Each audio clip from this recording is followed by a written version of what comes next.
시작 전에 한 번 더 안내 말씀드리겠습니다. 여기 CCTV 안쪽으로 이동해 주시면 감사하겠습니다. CCTV 학교 저 공터 바깥쪽으로 이동해 주시면 감사하겠습니다.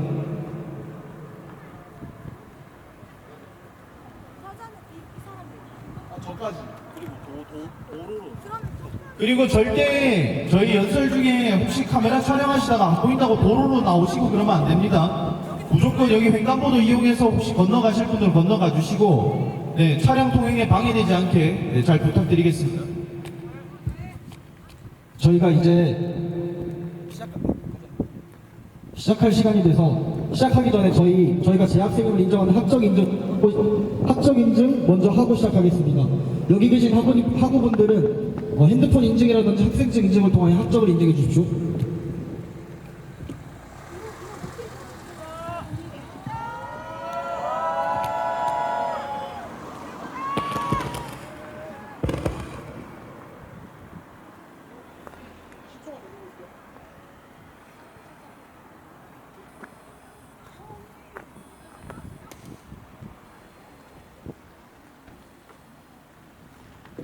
네, 이제 내려주시면 감사하겠습니다. 본격적으로 시를 시작하겠습니다. 먼저 국민의례가 있겠습니다. 앞에 있는 태극기를 향하여 경의를 표해주시면 감사하겠습니다. 국기에 대하여 경례.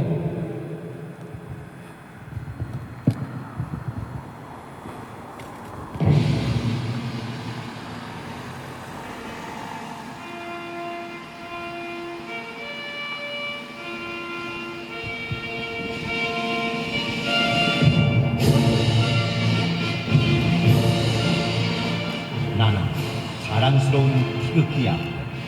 자유롭고 정의로운 대한민국의 무궁한 영광을 위하여 충성을 다할 것을 굳게 다짐합니다.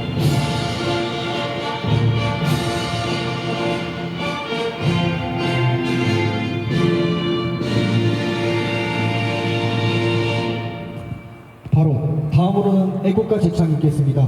애국가는 1절만 부르도록 하겠습니다.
다음으로는 및 명령에 대한 묵념이 있겠습니다. 일동 묵념.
바로 다음으로 수진 학우께서 개회사 해주시겠습니다.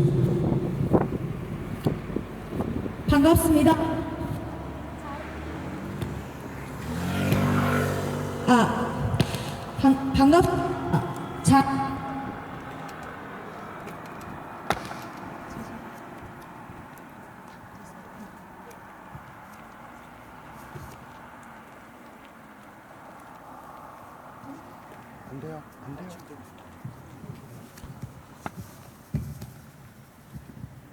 반갑습니다. 자랑스러운 한동인 여러분, 그리고 이 자리를 함께 해주시는 애국 국민 여러분, 용기를 가지고 이 자리에 함께 해주신 여러분들께 진심으로 감사드립니다.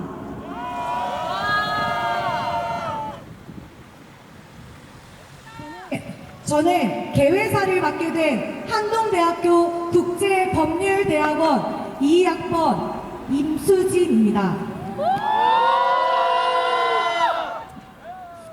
오늘 우리는 우리나라에서 벌어지고 있는 불법 탄핵과 입법부와 사법부에서 자행되어지는 불법들이 바로 잡히고 공정하고 정의로운 대한민국이 될 수 있도록 목소리를 내기 위해 모였습니다.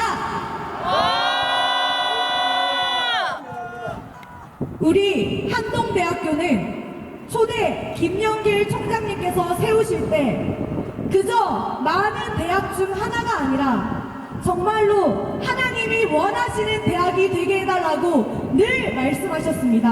맞습니다. 오늘 이 시국선언을 통해 이 한동대학의 주인 되신 하나님께서 기뻐 받으시는 시간, 주님이 원하시는 대학으로 한동대가 온전히 세워지는 시간 되기를 바랍니다.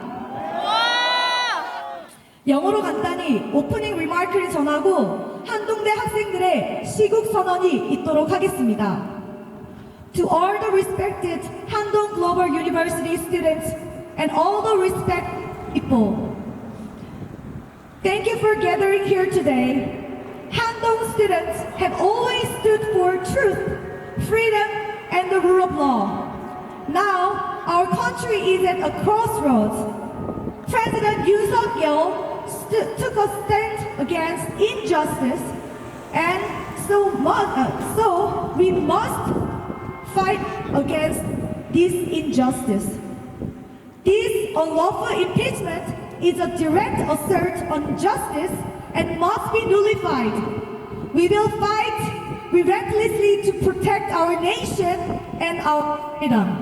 Thank you. 저희 모두 발언에 앞서서 한 번 더 말씀드리겠습니다. 여기 계신 시민분들은 여기 앞에 있는 CCTV 시민분들 기준으로 왼편으로 이동해 주시면 감사하겠습니다. CCTV 오른쪽에 계신 분들 왼편으로 이동해 주시면 감사하겠습니다.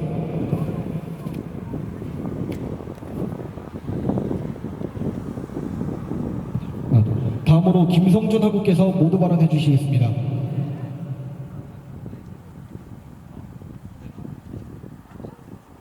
여러분 안녕하십니까?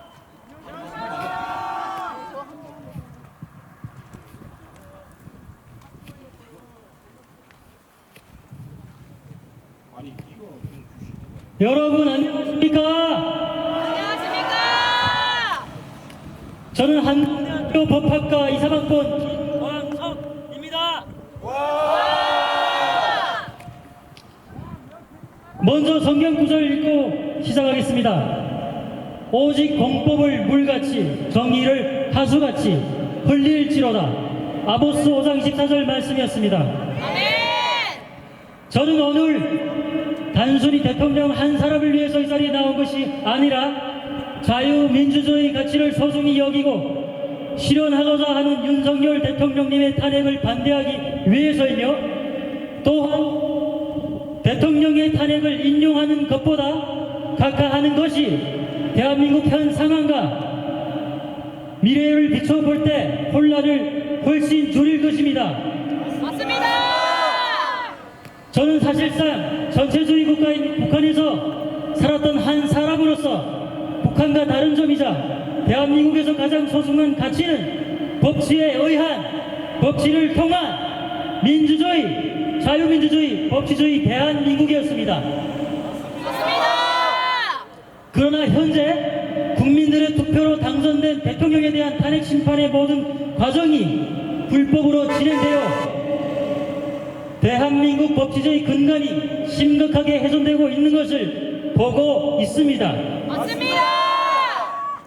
첫째로 대통령을 수사할 권한이 없는 고위공직자 범죄수사처에 대한 불법 수사권에 대해 이야기하겠습니다. 헌법 제84조에 의하면 대통령은 내란 또는 외환의 죄를 범한 경우를 제외하고는 재직 중 형사소추를 받지 아니한다는 것입니다. 맞습니다.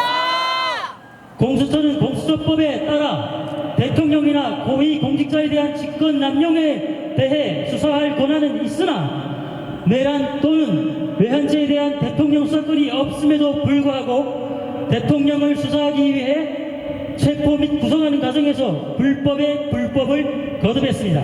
맞습니다. 더욱이 대통령 탄핵 심판 과정은 국회의 탄핵 소추안 가결에 따라 헌법재판소에서 심판할 사건이지만 공수처는 헌법, 공수처법 어디에도 있지 않은 근거로 대통령 수사의 혈안이 되어 날뛰었던 것입니다. 맞습니다. 일각에서는 공수처의 쿠데타라고 판단하고 있는데 이 불법적 행태에 대해서 사법부는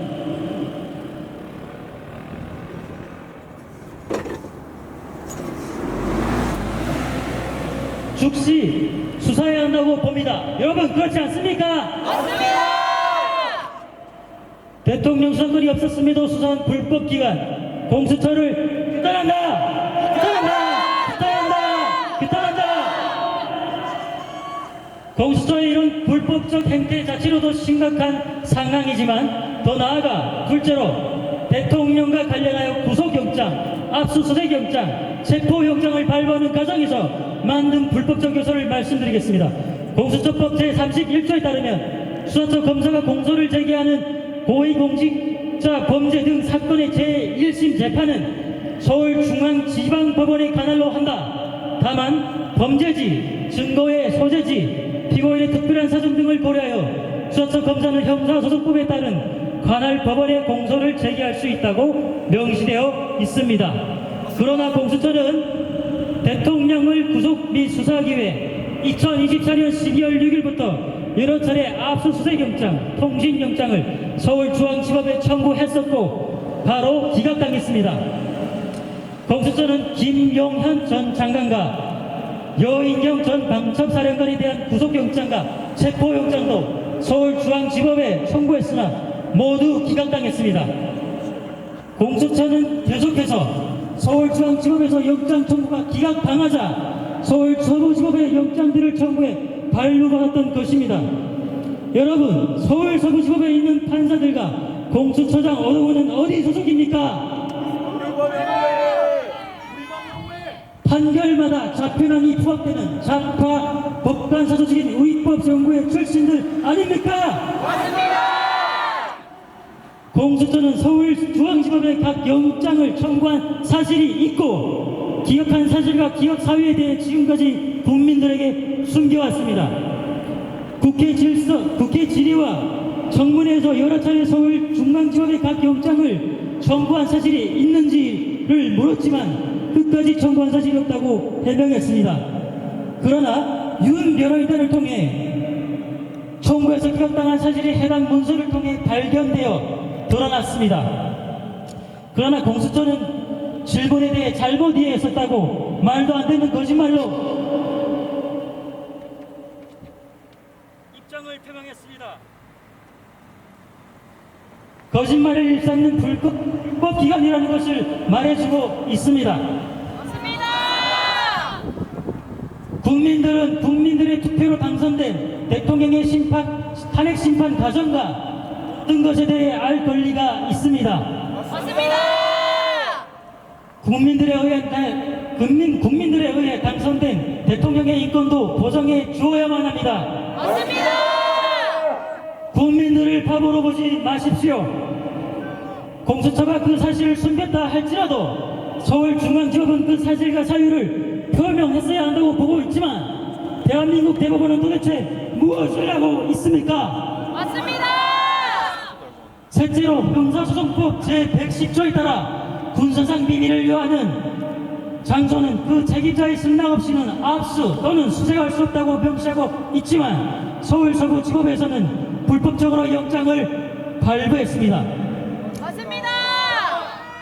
군사시설 보호법을 위반하여 대통령 당사자의 승낙이 없었음에도 불구하고 관저에 대해 압수수색 영장을 청구한 불법적인 공수처와 불법 영장을 발부한 차은경 판사의 불법 행위에 대해 대한민국 대법원은 법적 책임을 즉각 물으십시오. 맞습니다. 저희들도 한계가 있습니다. 공수처를 해체하라고 외치면 함께 3번 외치겠습니다. 불법적인 공수처를 해체하라!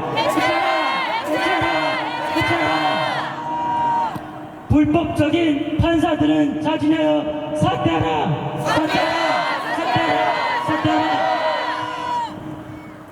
공수처의 슬로건은 국민을 받들며 바로 세우는 정의, 새롭게 쓰는 청렴이라고 공식적으로 명시하고 있지만 국민의 알 권리와 대통령의 권리를 무시하여 불법적으로 무참히 짓밟았고 바로 세우는 정의가 아닌 거짓말로 국민들을 기만하고 있습니다. 즉 공수처는 존재할 이유와 가치가 전혀 없기 때문에 해체해야만 합니다. 맞습니다. 피의자인 대통령을 재판하고 있다 할지라도 무죄 추정의 원칙에 따라야 하지만 불법적인 공수처와 편향된 언론 매체 그리고 사법부의 일부 편향된 판사들은 공정성을 잃은 채 내란 프레임으로 대한민국 대통령을 범죄자로 취급하는 것을 보며 국민들은 대한민국 사법부의 무책임한 태도와 불법적 행태에 대해 신뢰를 잃어가고 있습니다. 맞습니다. 여러분, 대한민국은 초대 대통령인 이승만 대통령에 의해 자유민주적 기본 질서에 입각하여 법치주의 국가로서 외세로부터 독립적으로 수립되었습니다.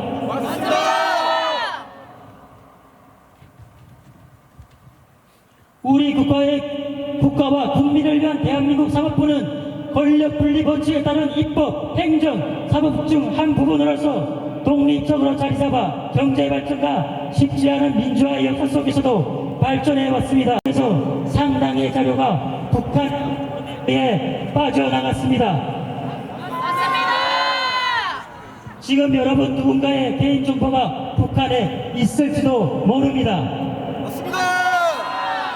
그러나 법원은 신속하지 않은 대처와 고의적인 의도로 인해 수사가 늦게 진행된 결과 전체 해킹 자료의 0.5%만 확인되었습니다. 법원 측은 23년 2월에야 해킹 사실을 발견하고도 숨겨오다가 뒤늦게서야 인정한 사실, 선거관리위원회가 독립적인 기관이라 하지만 그러한 사법부의 대법관에 의해 관리되는 사실입니다. 여기에서 중요하게 보아야 한 것은 북한 당국과 예세의 간첩들이 법원도 해킹했기 때문에 선관위도 충분히 침투하거나 조작할 수 있다는 것을 사법부, 선관위는 인정해야 할 것입니다. 맞습니다. 따라서 선거관리위원회의 점검이 신속히 필요해 보이므로 점검을 신속히 촉구합니다. 대통령을 불법적으로 체포하는 과정에서 공수처 살인버스에 깔렸던 중년 여성이 끝내는 사망하게 되었습니다. 공수처가 살인한 것입니다. 이 만행에 대해 사법부는 법적 책임을 신속히 물어야 합니다. 맞습니다. 대통령을 체포하는 과정에서 불법을 자행한 판사에 대해 공권력이 국민을 살인한 사실과 불법 행위에 대해 저희들은 사법부의 행동을 지켜보고 있습니다. 맞습니다. 공직선거법 위반, 위증, 교사 등 수많은 범죄 혐의가 있는 이재명에 대한 재판이 이미 치러졌어야 하지만 아직도 안 되고 있는 현실을 저희는 보고만 있을 수 없을 것입니다. 맞습니다. 자유 대한민국의 존립과 성장을 위해 사법부의 공정하고 정의로운 행동을 촉구합니다. 사법부는 각성하십시오. 각성하라! 마지막으로 제가 불법 탄핵을 외치면 함께 탄핵 구호를 3번 외치겠습니다. 불법 탄핵! 불법 탄핵! 불법 탄핵! 감사합니다. 다음으로 임수진 하고께서 발언해 주시겠습니다.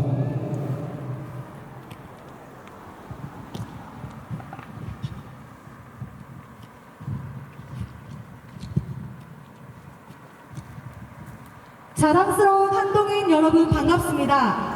저는 한동인 국제법률대학원에 재학 중인 22학번 임수진입니다. 먼저 계속되어지는 불법에 대해 침묵하지 않으시고 이 자리에 나온 우리 한동인 여러분들께 감사드립니다.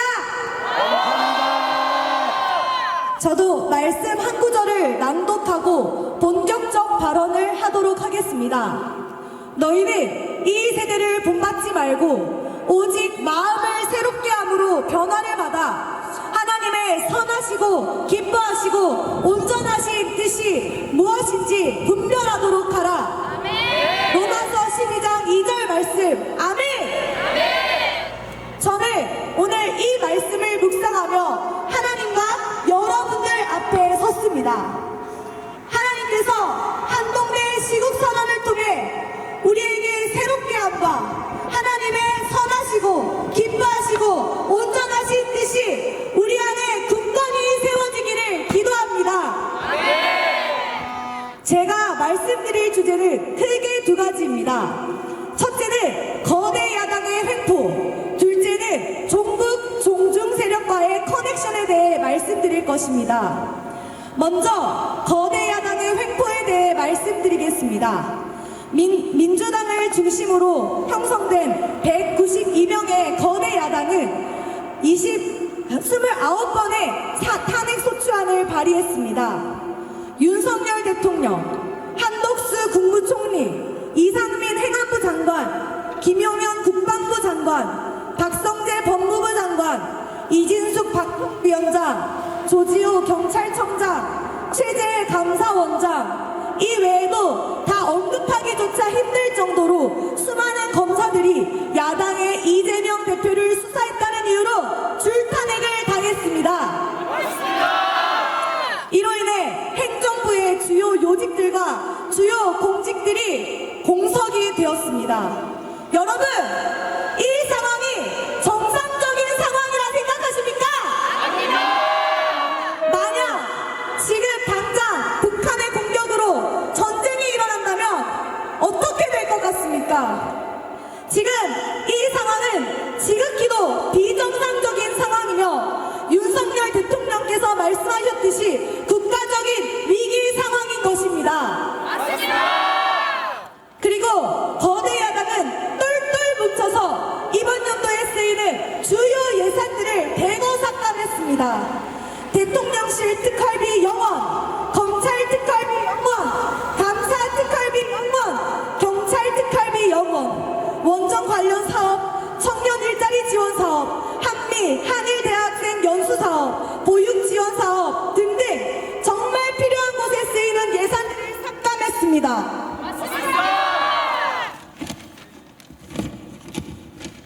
그런데 반면 그 국회의원들은 자신들의 연봉을 올리고 국회 특활비를 올렸습니다. 저는 이 국회의원들이 진짜로 국정을 어지럽히고 있고 내란죄에 해당한다고 생각합니다. 제가 국회의원들 하면 각성하라, 각성하라, 각성하라 3번 외쳐주시길 바랍니다. 국회의원들!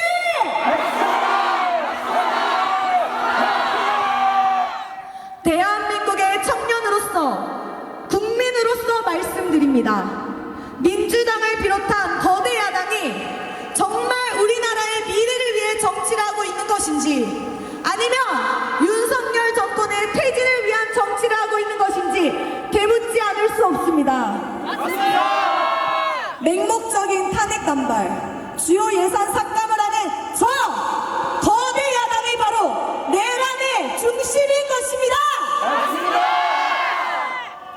그 다음으로 말씀드릴 것은 바로 거대 야당과 종북 세력, 종중 세력의 커넥션입니다. 작년에 중국인들이 드론을 띄워 우리나라의 주요 군사시설을 촬영하다가 적발된 일이 있습니다. 또한 최근 국가 핵심 주요 기술들을 유출하는 산업 스파이들도 급증하고 있는 추세입니다. 이 주요한 기술들이 어디로 갈까요? 바로 중국으로 갑니다. 이런 상황을 볼 때 우리나라의 국익을 저해하는 활동을 한 이들을 당연히 처벌해야 하니 옳지 않습니까?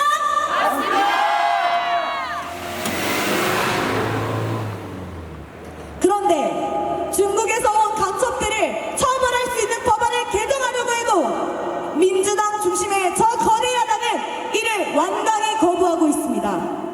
이에 더하여 2023년에 적발된 민주노총 간첩단 사건에서도 민주노총의 간부들이 북한 공작원과 접선하여 군사 기밀을 북한에 넘기고 지령을 받아 반미 시위, 탄핵 선거 개입을 한 정황들이 드러났습니다. 제가 말씀드린 부분은 지극히 일부분입니다. 우리 한동대 학생들 여러분께서 조금만 더 관심을 갖고 우리나라의 이 비상위기 상황에 대해서 알아보신다면 저희가 왜 이 자리에서 이 시국선언을 할 수밖에 없었는지, 왜 윤석열 대통령께서 계엄령을 내릴 수밖에 없었는지를 알게 되실 것입니다. 이번 계엄령을 살펴보면 사상자가 몇 명이죠? 제가 사상자가 하면 0명 외쳐주시면 되겠습니다. 사상자가 몇 명이죠? 네, 0명입니다. 단 한 명의 사상자도 발생되지 않았습니다. 윤석열 대통령의 계엄령은 국가적 위기를 알리기 위한 신호탄이었습니다. 국가 원수로서 무너진 이 나라를 구하기 위한 최후의 방법이었습니다. 한동대 하구 여러분, 우리는 그리스도인으로서 우리나라에서 일어나는 이 불법에 대해서 침묵해서는 안 될 것입니다. 마땅히 이를 저항하고 바로잡아야 하는 것입니다. 같이 구호 외치고 마무리하겠습니다. 한동이여 깨어나라!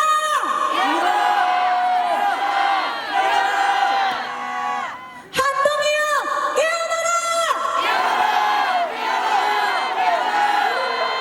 계엄령은 계몽령이다! 윤석열 대통령님의 계엄령은 옳았다! 탄핵 무효! 탄핵 무효! 탄핵 기각! 탄핵 기각!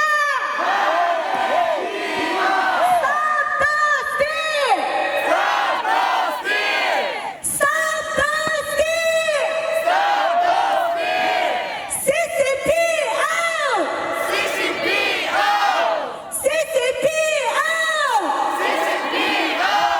감사합니다.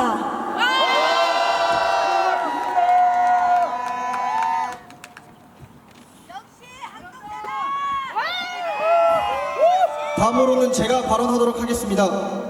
반갑습니다. 저는 1학번 법학부 한국법 전공 김태범입니다. 여러분, 저는 오늘 이 자리에서 저기 멀리 떨어진 헌법재판소에 대해 얘기하려고 합니다. 여러분, 헌법재판관은 어떤 사람이 돼야 한다고 생각하십니까? 법관들 중 가장 양심 있고 유능하고 청렴하고 투명한 그런 사람이 해야 하는 거 아니겠습니까? 작금의 헌재는 투명하다 못해 그들의 생각까지 보이는 수준에 이르렀습니다. 먼저 문영배 재판관, 본인의 입으로 진보상향 학회 내에서도 가장 왼쪽에 있다고 말했습니다. 정치 성향이 매우 뚜렷하며 역사의식 역시 유엔군을 전쟁과 무의미한 희생으로 묘사할 만큼 편향적임을 알 수 있습니다. 여기서 끝이 아닙니다. 행범반 사건을 아십니까? 문재판관이 300여 차례 들락날락한 카페에 유포된 음란물을 정명 인식조차 하지 못했다는 것이 말이 됩니까? 법관의 양심에 따라 그는 그것을 신고해야만 했습니다. 또한 그는 때로는 최적의 결론보다 결정의 시기가 중요하다고 말하며 법치주의가 아닌 정치적 이해관계를 우선시하는 태도를 보였습니다. 다음으로는 정계선 재판관. 정계선의 남편은 대통령 탄핵 찬성 시국 선언에 참여할 만큼 정치에 관심이 많은 사람입니다. 그런 남편을 둔 정계선이 피청구인 윤석열 대통령과 직계가족이 대척을 둔 만큼 자진해서 재판 기피 신청을 해야 하는 거 아니겠습니까? 남편이 탄핵 찬성을 강하게 주장하는데 집에서 그를 매일 마주하며 대화하는 정계선 재판관이 과연 중립을 지킬 수 있다고 생각하십니까? 헌재는 반성하셔야 합니다. 이런 재판관을 기피함으로써 사법부의 신뢰도를 올려주려던 대통령의 기피 신청을 기각한 헌재는 반성하셔야 합니다. 마지막으로 이미선 재판관. 동생이 윤석열 퇴진운동본부 간부로 있습니다. 또 직계가족이 이번 재판과 연관이 되어 있습니다. 친동생이 윤석열 퇴진운동 간부인데 어찌 공정하고 투명한 재판을 할 수 있단 말입니까? 또 주식은 어찌 그리 잘하는지 본인의 사건을 주식으로 파는 것은 아닌지 굉장히 의심스럽습니다. 가장 양심적이고 청렴해야 하는 자리에 이런 비양심적인 재판관들이 앉아있다면 과연 탄핵 관련 판결을 좌우를 떠나 인정할 수 있겠습니까? 우리는 절대 받아들일 수 없습니다. 재판관님들은 양심을 지키십시오. 가장 유능하다 인정되는 자리에 앉은 만큼 양심에 따라 그리고 법률에 따라 정확하고 모든 주관을 내려놓고 판단하십시오. 헌재는 각성하셔야 합니다. 한번 더 외치겠습니다. 헌법재판소는 각성하라!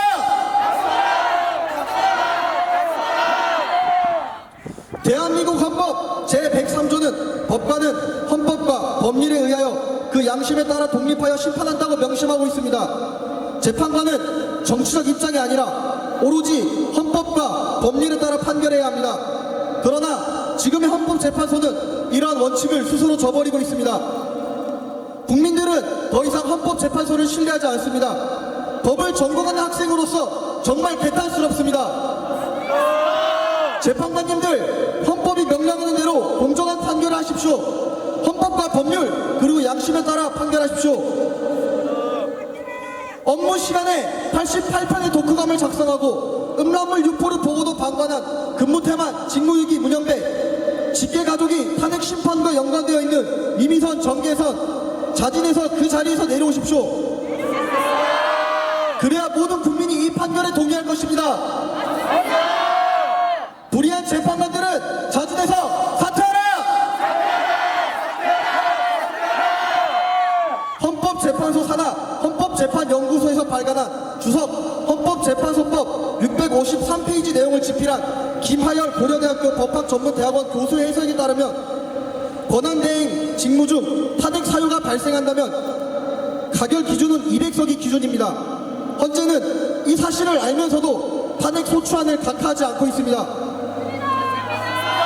지금의 헌법재판소는 국민들을 의혹하고 있습니다. 맞지 않습니까? 국회가 탄핵 소추안의 핵심 내용인 내란죄를 처리하겠다고 했음에도 불구하고 헌재는 이를 받아들여 탄핵 소추의 동일성을 해치는 결정을 내렸으며 변론 기일은 피소추인 변호인단과 협의하여 정해야 함에도 불구하고 헌재는 일주일에 2번씩 총 10차에 걸쳐 변론을 진행하도록 일방적으로 정했습니다. 헌법재판소법과 형사소송법에 따르면 피소추인 변호인단은 7일간의 답변 기일을 보장받아야 하지만 헌재는 이를 무시하고 즉시 수신 간주로 처리한 뒤 공판 기일을 일방적으로 지정했습니다. 이리 보나 저리 보나 이미 결론을 내려두고 형식적 심판을 진행하는 것으로 보입니다. 다시 한번 헌법재판소에 묻겠습니다. TF에서 올려준다는 대본은 무엇입니까? 대본대로 하시느라 현 탄핵 심판에서 가장 중요한 쟁점인 부정선거에 대한 검증을 지속적으로 기각하시는 것입니까? 주요 쟁점에 대한 검증 없이 어떻게 대통령을 파면하려 한단 말입니까? 우리나라 헌법재판관이 짜여진 대본대로 심리한다는 것이 사법농단이고 국민호롱 아니겠습니까? 헌법재판소에 읍소합니다. 대통령 탄핵 심리에 참여하지도 못한 마흔역 재판관을 임명하려는 시도는 멈추십시오. 그가 판결에 참여한다면 사법부에 대한 국민의 신뢰도는 장래를 치러야 할지 모를 정도로 떨어질 것입니다. 더 이상 국민을 우롱하지 마십시오. 헌법재판관들에게 간곡히 부탁합니다. 가장 유능하고 가장 청렴한 사람이라 인정되어 헌법재판관이 된 재판관님들, 제발 지금이라도 정신 차려주십시오. 계속해서 학생들이 일어나는 이유가 무엇이겠습니까? 자유민주주의를 지키기 위함입니다. 부디 저희 목소리를 짓밟지 말아주십시오. 마지막으로 구호 외치고 마무리하겠습니다. 제가 법치주의, 민주주의 외치면 수호하자를 3번 외쳐주십시오. 법치주의, 민주주의! 감사합니다. 다음으로 서민혁 김성준 한국께서 발언하시겠습니다. 안녕하십니까? 저는 그 누구보다 자유민주주의 대한민국을 사랑하고 대한민국의 자유와 근대화의 중심이 되었던 도시 포항을 사랑하는 한동대학교 19학번 법학부 김성준입니다. 저는 오늘 여기서 부정선거 의혹에 관한 내용을 말씀드리고자 합니다. 여러분, 민주주의의 꽃은 선거입니다. 이 문구를 아십니까? 이 문구는 전국선거관리위원회에 붙어있는 선관위의 홍보 문구입니다. 이 문구가 말하는 위대한 시스템인 자유민주주의는 선거로서 그 꽃을 피울 수 있습니다. 모든 국민이 본인의 소중한 한 표를 행사함으로써 우리의 대리인을 선출하고 이로써 한 국가는 자유민주주의와 헌정질서를 비롯한 역사상 최고의 시스템 안에서 돌아가는 것입니다. 또한 어떠한 교과서를 보든 국가의 3요소를 국민, 주권, 영토라고 표현을 합니다. 그러나 놀랍게도 이 국가의 3요소 중 2개의 요소, 국민과 주권이라는 것이 바로 이 선거로서 성취되는 것입니다. 그렇기에 우리에게는 선거가 너무나도 중요합니다. 하지만 이번 비상계엄과 탄핵 전국에서 드러난 사실이 있습니다. 아니 어쩌면 수년 전부터 드러나고 있던 사실입니다. 이제서야 국민들이 직시했다고 표현하는 것이 맞을 것 같습니다. 바로 우리 국민의 주권 행사인 선거에 문제가 많았다는 것입니다. 이 사진을 보십시오. 이거는 이 매춘님 투표지라고 불리는 투표지입니다.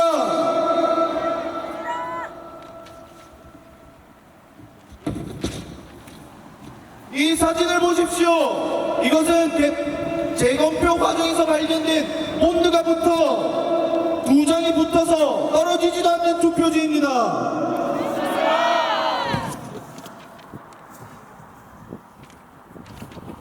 그리고 이 투표지는 법에서 분명히 선거관리관의 도장을 찍을 것을 명하고 있는데 선거관리관의 도장이 찍혀있지 않은 투표지입니다. 그리고 이 투표지는 경기도지사 사전선거 투표지입니다. 그런데 투표관리관 도장이 찍혀있어야 하는 곳에 울진군 울진의 본투표 관리관인이 찍혀있습니다.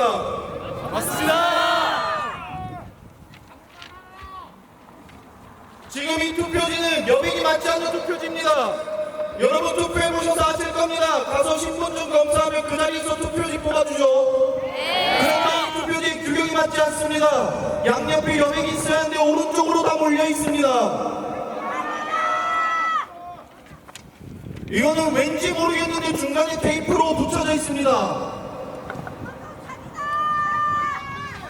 그리고 이것은 정말 많은 조롱의 대상이 되었던 흔히 형상기억종이로 불리는 빳빳한 비례대표 투표지 묶음입니다. 이렇게 말도 안 되는 투표지가 우리 개표 과정에서 발견되었습니다. 선관위에서는 이러한 투표지에 대해 여러 해명을 내놓았으나 상식적으로 생각해봐도 납득하기 어려운 해명입니다. 맞습니다. 누가 자신이 배추잎 투표지나 본드로 붙여진 부장의 종이를 받았는데 그 아무런 문제의식 없이 그 투표지에 기표할 것이며 저 형상 기억 종이처럼 그렇게 길고 긴 비례대표 투표지를 접지도 않고 그대로 넣겠습니까? 맞습니다. 우리는 투표지에 문제가 있는 것이 발견되면 그 자리에서 교체를 요구하거나 문제 제기를 하는 것이 바로 상식적인 대한민국 주권자의 모습 아닙니까? 맞습니다. 하지만 이러한 사진들을 보고 길을 쓰고 부정선거 의혹을 부정하는 사람들은 도대체 우리 주권자들을 어떤 수준으로 보고 있었던 겁니까? 맞습니다. 또 한 가지 충격적인 사진은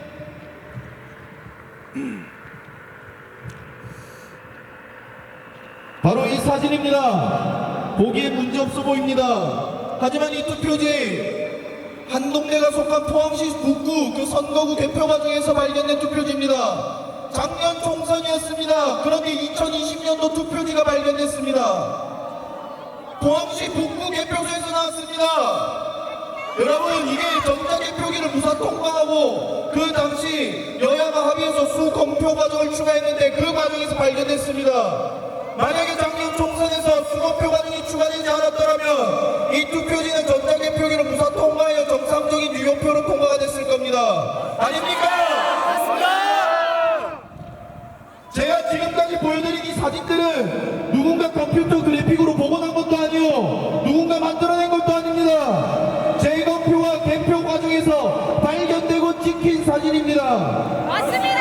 그리고 제가 갖고 온 건 일부입니다. 지금 가서 검색만 해봐도 차고 넘치는 증거 사진들을 발견할 수 있습니다. 여러분, 이러한 명확한 증거를 보고도 과연 우리의 주권 행사에 아무 문제가 없다고 단언할 수 있습니까? 아닙니다.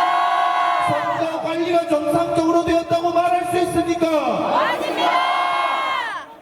일각에서는 이렇게 상식적인 의혹 제기를 하는 저희를 보고 극우 유튜브 음모론에 빠졌다고 합니다. 심지어 이 학교에서도 그러한 비난의 목소리가 나오고 있습니다. 하지만 여기 모인 한동대생들을 비롯한 수많은 20대 청년들이 이 의혹을 제기하는 것은 정신이 나가서 말하는 것도 아니요 아무런 증거를 갖고 있지 않은 것도 아닙니다. 이렇게 명확한 증거가 존재하는데 어떻게 아무 증거도 없는 말에나 붙이는 음모론이란 딱지를 우리에게 붙일 수 있습니까? 맞습니다. 우리의 요구는 정상적이고 상식적인 국민의 정당하고 당당한 요구입니다. 맞습니다. 생각해 보십시오. 여러분이 어떤 식당에 가려고 합니다. 그런데 그 식당 리뷰를 보니 음식에서 온갖 벌레 이물질이 나왔다고 리뷰가 작성되어 있습니다. 이런 상황이라면 100이면 100, 그 식당의 위생은 좋지 않을 거라고 생각하는 게 맞지 않습니까? 맞습니다. 그리고 이런 곳에서 음식을 먹었던 사람은 식약처에든 시청 위생과에는 고발하지 않겠습니까? 맞습니다. 지금 국민의 절반이 제기한 이 선거 의혹도 이와 같은 겁니다. 선거관리위원회라는 식당에서 이상한 투표지라는 벌레가 수천 장 발견되었다는 것이 명확한 사진과 함께 재검표, 투개표라는 리뷰에 작성되어 있습니다. 그렇다면 우리의 선거에 문제가 있다고 주장하는 것과 이를 검증할 것을 요구하는 게 당연한 것 아닙니까? 맞습니다. 그럼에도 불구하고 이러한 정당하고 상식적인 주권자의 의혹 제기와 검증 요청을 음모론이라 말하는 사람들은 도대체 어떤 생각을 하고 사시는 겁니까? 벌레 가득한 식당을 보고도 깨끗하고 문제없다고 말하는 사람들이 정상적이지 않은 거고 음모론자입니다. 맞습니다. 그리고 선거관리위원회는 매년 2천억에서 3천억의 예산을 사용합니다. 그러나 헌법기관이라는 이유로 지금껏 어떠한 견제나 감사도 제대로 받지 않았습니다. 또한 지금껏 선관위에서는 1000건이 넘는 채용 비리가 발견되었습니다. 내 딸 착한데 라는 선관위 고위 간부의 한마디에 당락이 바뀌는 불공정도 있었습니다. 그러나 헌법기관이라는 이유로 지금껏 어떠한 견제나 감사도 받지 않았습니다. 그런데 영수증 제출이 안 된다고 검찰과 감사원 등의 특활비를 전액 삭감한 민주당이 이런 선관위는 길을 쓰고 보호하고 있습니다. 맞습니다. 말도 안 되는 예산 영원 처리를 이런 이유로 정당화하는 민주당과 그 지지자 여러분들은 도대체 매년 2, 3천억씩 쓰고 감사도 안 받고 비리가 만연한 선관위에는 왜 무한한 신뢰를 보내고 있는 겁니까? 맞습니다. 아무리 봐도 극좌 유튜브에 뇌가 쩔어진 건 본인들인 것 같습니다. 맞습니다. 맨 처음 말씀드렸다시피 선거는 주권자의 뜻을 반영하기에 정말 중요합니다. 우리가 지키고자 하는 자유민주주의와 법치주의 그리고 국민 주권을 실현하기 위한 가장 핵심이 되는 것이 선거입니다. 맞습니다. 이 선거의 과정에서 문제가 발견되었으면 철저히 검증하고 시정해야만 하지 않겠습니까? 맞습니다. 여기 모인 우리 이 시간 이 대한민국의 주권자로서 당당히 외쳐봅시다. 제가 부정선거하면 검증하라고 외쳐주십시오. 부정선거! 부정선거! 우리 주권 회복을 위해 끝까지 싸웁시다. 감사합니다. 다음으로는 서민혁하고 나와서 발언해 주시겠습니다.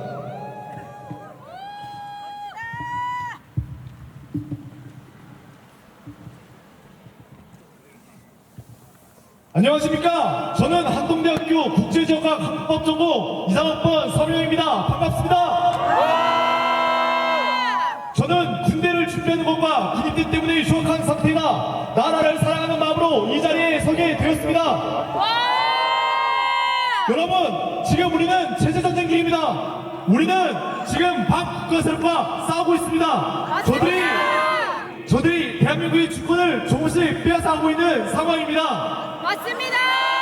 홍콩에서 했던 수법대로 중국이 우리의 정치, 문화, 언론 등 사회 각 분야에서 사회주의화를 위해 공격하고 있습니다. 맞습니다. 이는 우리뿐만이 아닌 홍콩, 호주 등 세계 다른 곳들에서도 벌어지고 있는 상황입니다. 맞습니다. 또한 오래전부터 미국 등 서방 국가들과 저명한 정치외교 싱크탱크들도 모두 이를 경고해왔습니다. 맞습니다. 현재 내부 사정이 불안정한 중국이 중화 사상을 기반으로 중국몽을 수본으로 생각하며 전쟁을 치르는 것도 대비하고 있는 지금 어느 방향이든 자신의 대치국가인 미국에 큰 힘이 될 수 있는 한국을 가만 두겠습니까? 맞습니다. 실제로 중국인 가점이 잡히고 우리 정치에 걸린 국제사회의 기본 원리를 외면하면서 민생을 챙기기보다 북한 정권을 더 챙겼으며 북한 진행문의 내용대로 이태원 사건 등을 이용해 대통령의 잘못이라 선동해왔습니다. 맞습니다.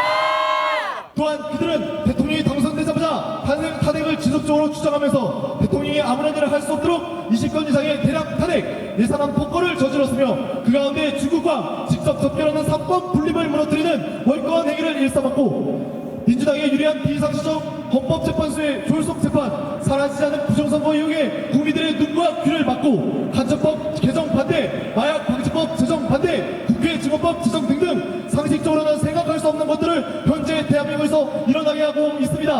맞습니다. 많은 사람들은 대통령이 이번 계엄을 내란이라 규정하고 그로부터 나오는 의혹들을 음모론이라 하고 있습니다. 그러나 민주당이 계엄이 내란이라고 주장하면서 증인들을 내세우는데 그들의 증언들이 일관되지 않는 것을 볼 때 지금 제기되고 있는 모든 반국가 세력에 대한 의혹들을 완전한 음모론으로 치부할 수는 없는 일입니다. 맞습니다. 또한 이 의혹들을 직접 보지 않는 이상 완벽한 사실을 알기가 어려운 것이지만 지금 벌어지고 있는 전반적인 상황과 같이 보면 민주당이 돈 없는 친중인가 사법부 카르텔의 가능성 등을 배제하기 어렵습니다. 맞습니다. 윤석열 대통령은 이런 모든 정국을 정확히 인지하고 헌법 수호의 의무를 다하고자 계엄을 일으킨 것입니다. 맞습니다. 그렇다면 누가 내란을 일으킨 것입니까? 민주당. 미중 패권 경쟁 가운데 어떤 사상을 선택하느냐에 따라 국가의 운명이 달라지는 기로에선 지금 타인의 자유민주주의 쪽으로 선택하려던 대통령의 팔다리를 잡는다니 누굽니까? 민주당. 경제가 어려울 수밖에 없는 국제정세에 힘을 숨기고 그나마 원전 수출, 친서방 정책 등으로 선방한 대통령의 업적은 아무것도 아닌 것처럼 다뤘던 민주당과 이를 따르는 몇몇 언론이 아닙니까? 맞습니다.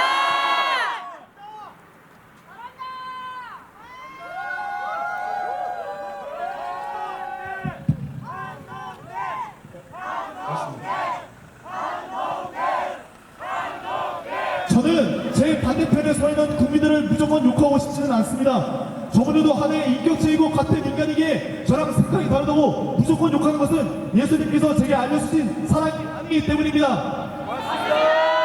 그러나 당부드리고 싶은 부분이 있습니다. 정치는 합리적이고 현실적인 방법으로 국가의 미래를 결정하는 것이기에 우리가 정치를 볼 때 정책을 보고 누가 대한민국에 이기게 되는지 봐야 합니다. 맞습니다. 지피지기면 백전 불태이듯이 서해 장군과 이순신 장군이 하셨던 것처럼 국가를 위한 결정을 할 때에는 무엇이든지 현실을 바탕으로 우리와 상대방의 본질을 먼저 파악하고 판단해야 하는 것입니다. 맞습니다. 무엇이 우리에게 이로운 체제인지 보는 자세가 필요합니다. 저들이 무슨 사상과 정책을 추구하고 있는지 그것이 자유민주주의에 부합한지 돌아봐야 합니다. 맞습니다. 저는 저분들의 마음속에 나라를 사랑하고 자유민주주의를 지키고자 하는 마음이 분명 있을 것이기에 저는 저분들도 결국 돌아올 것이라 믿습니다. 맞습니다. 비록 제가 전 국민분들께 호소하기에는 많이 부족하지만 한 명의 같은 대한민국 국민으로서 호소드리고 싶습니다. 먼저 저와 같은 2030 세대에게 호소드리고 싶습니다. 이 대한민국의 미래 지도자들은 우리입니다. 우리 맞습니다. 불과 몇십 년 뒤면 우리가 기성세대로서 대한민국을 냉정한 국제사회 최전선에서 이끌어나갈 주권자들이 됩니다. 할아버지, 할머니 세대, 아버지, 어머니 세대가 우리에게 자유와 참정권을 주셨다면 이제 우리 3세대 2030 세대가 이것들을 바탕으로 성숙한 자유민주주의를 이루어나갈 차례입니다. 맞습니다. 상식의 측면에서 헌법의 명시된 국가의 근본인 자유민주주의의 틀 안에서 이전의 것을 지키는 보수와 더 나은 자유민주주의를 만들기 위한 진보가 자유민주주의라는 공통된 목적 아래 협의를 하는 것이 성숙한 자유민주주의가 아니겠습니까? 맞습니다. 그렇습니다. 우리는 감정을 내세우는 정치 아닌 이성을 내세우는 정치를 이루어야 합니다. 자유민주주의를 목표로 하나가 되는 정치를 만들어야 합니다. 지금이 그 정치를 만드냐 못 만드냐의 가림길에 서 있는 것입니다. 그렇게 이제 우리 모두 일어나야 합니다. 우리가 세상을 만들어 가야 합니다. 우리 모두 목소리를 냅시다. 모든 대한민국 국민분들께 호소드리고 싶습니다. 모두 아시겠지만 이 나라는 절대로 자연스럽게 생겨난 나라가 아닙니다. 이 나라의 자유는 절대로 그냥 주어진 것이 아닙니다.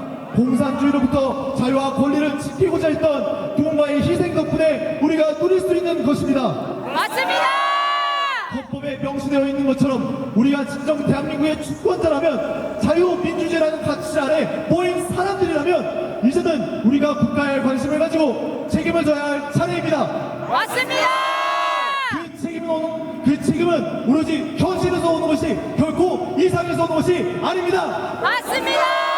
논리에서 오는 것이 결코 비논리에서 오는 것이 아닙니다. 맞습니다. 홍콩 사람들이 한때 자유를 지키기 위해 거리를 지켰던 사람들을 무시하고 조롱하다 결국 자유를 잃어버렸을 때 피를 토하며 그때를 두고 후회하고 있다는 사실을 잊지 맙시다. 맞습니다. 대한민국이 설마 그렇게 되겠냐는 식으로 그냥 간단히 넘어가지 맙시다. 맞습니다. 함께 일어나 싸워주십시오. 그래서 우리와 우리 후대 세대에게 이 찬란한 대한민국을 물려줍시다. 맞아. 마지막으로 구호 외치고 마치도록 하겠습니다. 우리가 대한민국 주권자라면 함께 주권자라고 화답해 주시길 바랍니다. 그럼 시작하겠습니다. 우리가 대한민국 주권자다. 주권자다. 자유는 누군가의 희생에 의해 주어진다. 주어진다. 이제 우리가 나선다. 감사합니다. 다음으로는 이재용 화국께서 발언해 주시겠습니다.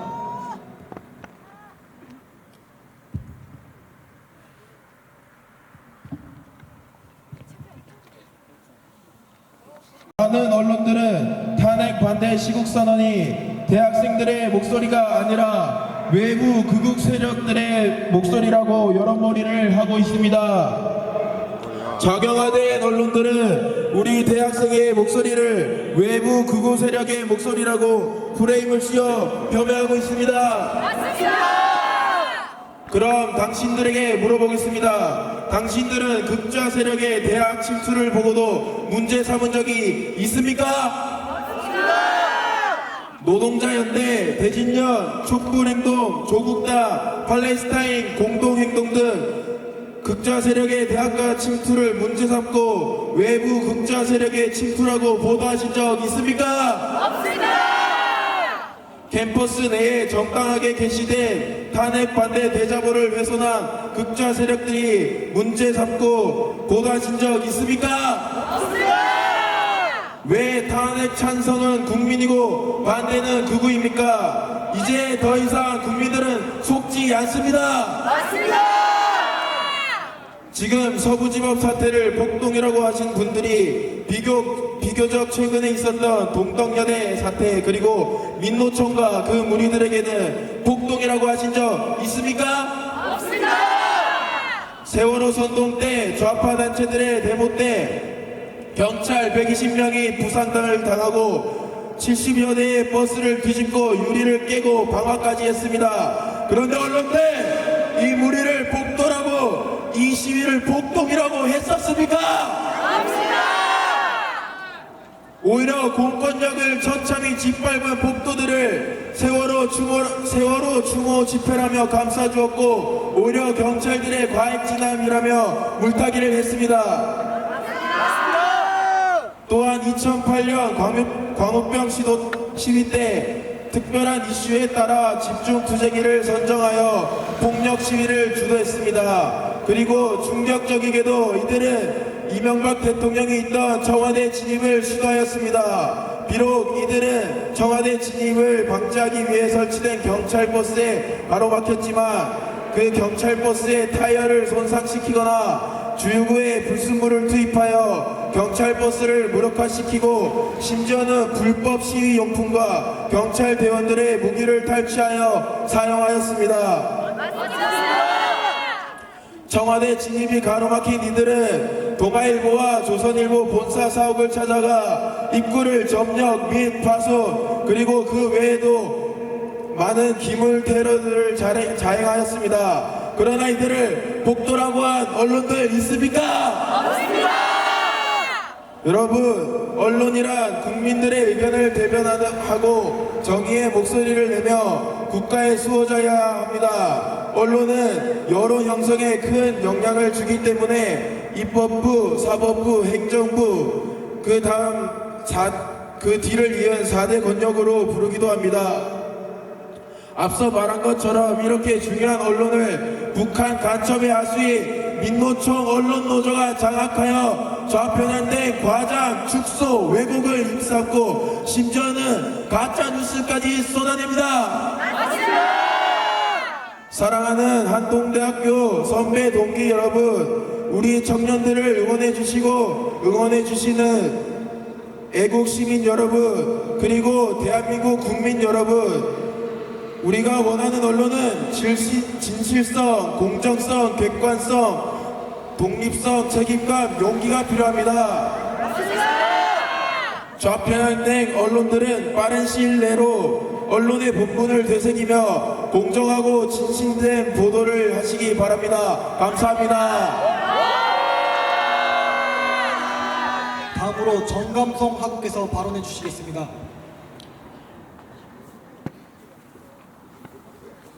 안녕하십니까. 한동대학교 법학부 국제법 전공 24학번 정감송입니다. 저는 캄보디아에서 18년 동안 살다 온 선교사 자녀입니다. 타지에서 오래 거주할수록 모국에 대한 그리움과 애정이 깊어진다는 이야기가 맞는 것 같습니다. 저는 4년 전 문재인 정권 당시 계몽되었습니다. 저는 문재인 전 대통령이 단 한 번도 경험하지 못한 대한민국을 만들어주신 덕분에 정치에 전혀 관심 없던 고등학생이었던 저를 포함해서 많은 국민들을 깨웠다고 생각합니다. 참 감사드립니다. 저는 이번 계엄령이 일어났을 때 주변에서 계엄은 위헌이라는 분위기가 대부분이었기에 속으로만 쾌재를 불렀습니다. 아, 드디어 제대로 대응을 하는구나. 부정선거도 밝혀지고 간첩들 싹 다 잡아가겠구나. 하지만 민주당과 그 세력들이 기다렸다는 듯이 내란 프레임을 씌우면서 상황이 대치기 당했을 때 쾌재는 한순간에 참담함으로 바뀌었습니다. 그렇기에 진실이 입에서 입으로 기기에서 기기로 전달되어 현 상황에 이르러 대통령 지지율이 50%를 넘겼다는 소식을 들었을 때 저는 비로소 희망을 보았습니다. 하지만 현 상황에 대해 대부분의 한국 교회들이 취하는 스탠스를 바라보면 한숨밖에 나오질 않습니다. 1948년 이승만 대통령의 자유민주주의 이념과 기독교 입국론 아래 기도로 세워졌던 우리 대한민국이 포스트 모더니즘과 정치적 올바름을 추구하는 세상의 추세에 따라 점차 적용화되었고 현재는 종북, 종중, 주사파 세력들에 의해 행정이 좌지우지되는 지경까지 이르렀습니다. 항시 성경의 보수적인 가치에 따라 올바른 길을 제시해야 할 교회가 자유주의 신학에 물들어서 마땅히 해야 할 역할을 수행하지 못했습니다. 또한 대부분의 한국 교회들은 정교 분리를 유행처럼 외칩니다. 하지만 정교 분리의 본래 의미는 국가가 국교를 정하지 못한다. 쉽게 말해 정치가 교회에 간섭하지 못하게 하는 것이지 그 반대가 아닙니다.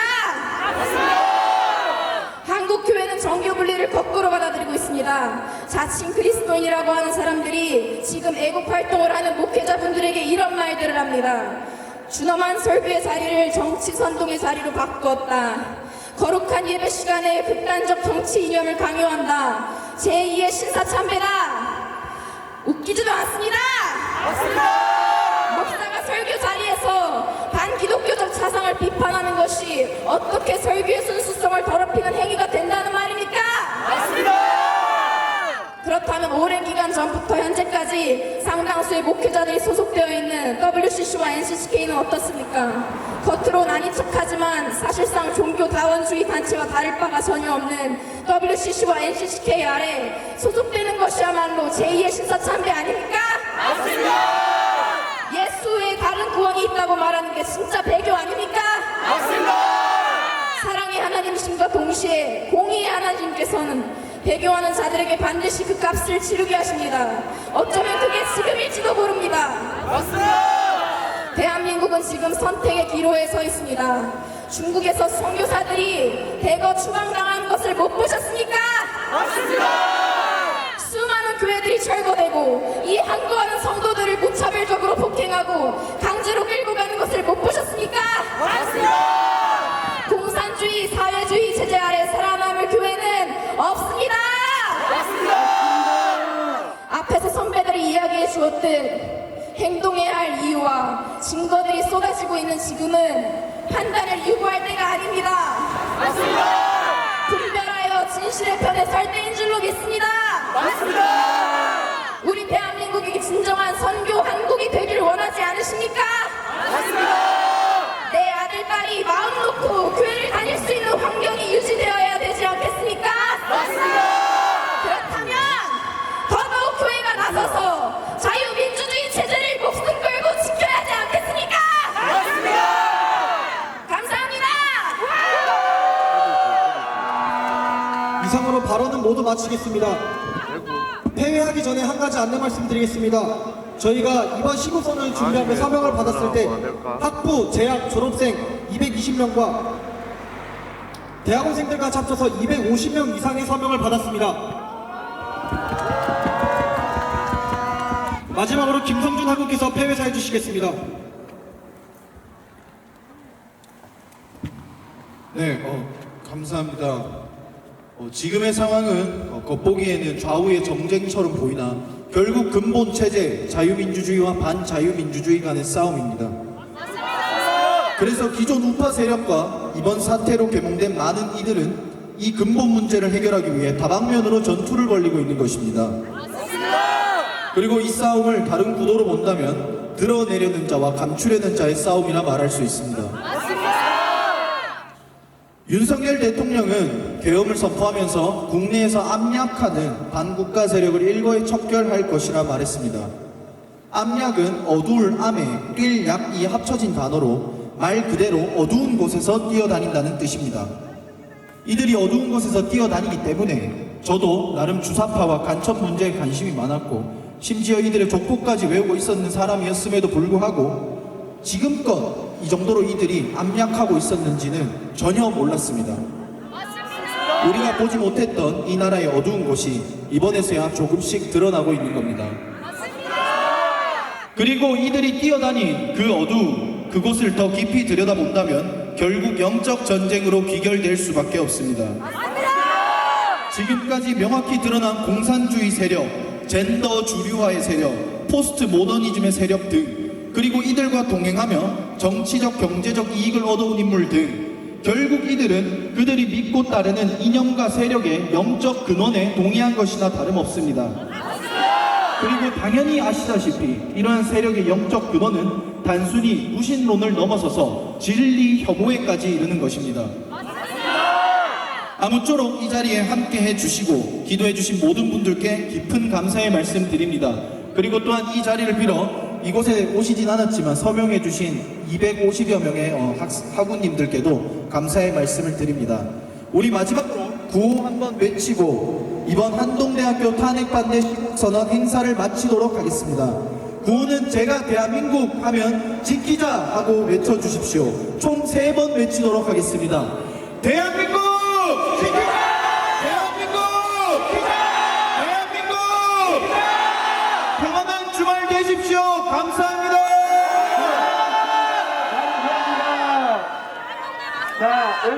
이상으로 모든 행사를 마치도록 하겠습니다. 여기 계신 모든 애국 시민분들은 안전해서 돌아가시면 감사하겠습니다.